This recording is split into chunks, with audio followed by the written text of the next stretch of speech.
Written by Dr.Yaşam Ayavefe. A new infrastructure in the economy.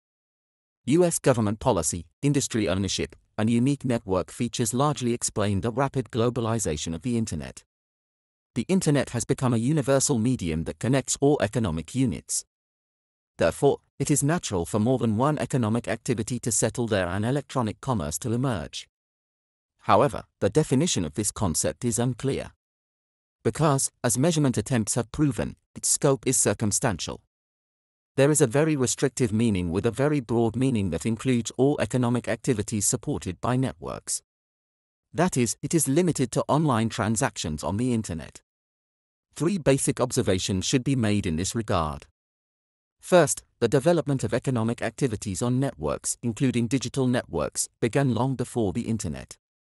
In addition, it continues to spread in numerous media.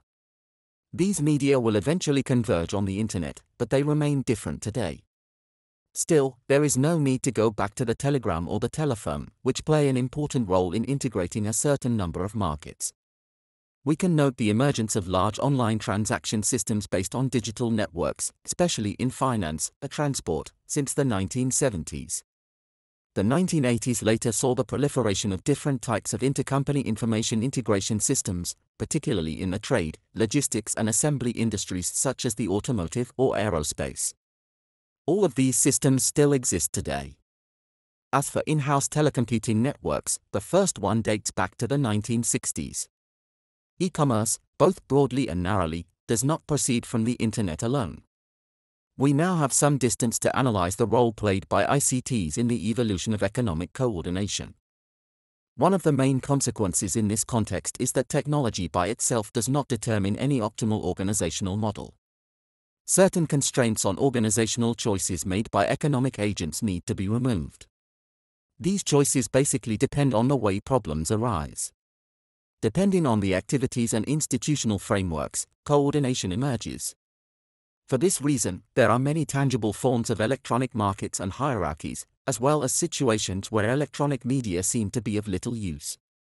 Second, the digitization of the economy is undeniable. When you read some growth forecasts which were popularized by the press and even some official reports, the developments do not happen as you imagine. It is very difficult to accurately and relevantly measure the share of activities powered by digital networks. In particular, we very often try to assess the weight of operations conducted entirely online.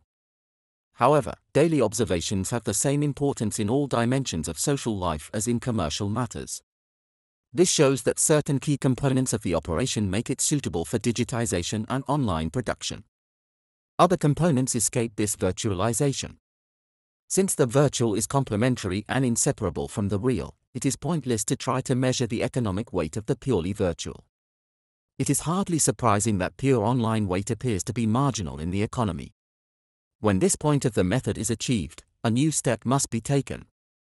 It is necessary to modulate the digitization of the economy. In the late 1990s, impressive growth rates were observed in many Internet-related fields. There has been improvement in both the size and activities of the network and the volume of economic transactions it supports. Three factors came together to explain this very fast starting rate. First, before 1995, the Internet was only a private network, limited to non-commercial applications. Therefore, the level was very low in the beginning.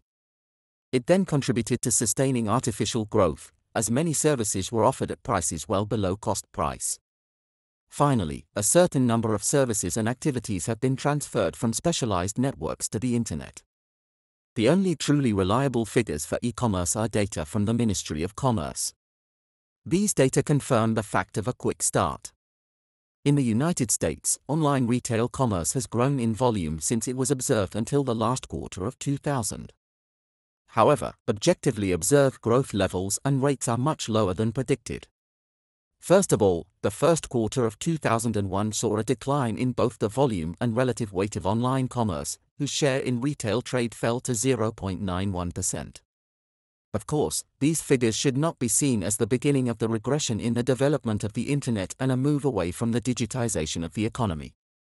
It just shows that some economic models developed during the speculative bubble are not valid, and that the pace of digitization of the economy is slow. Because profound changes are required in many areas and it is necessary to move towards full digitalization. Because most of the consumption standard consists of tangible goods and services. The resulting economic and technical constraints make it necessary to resort to traditional forms of organization of production and trade. Written by Dr. Yaşam Ayavefe.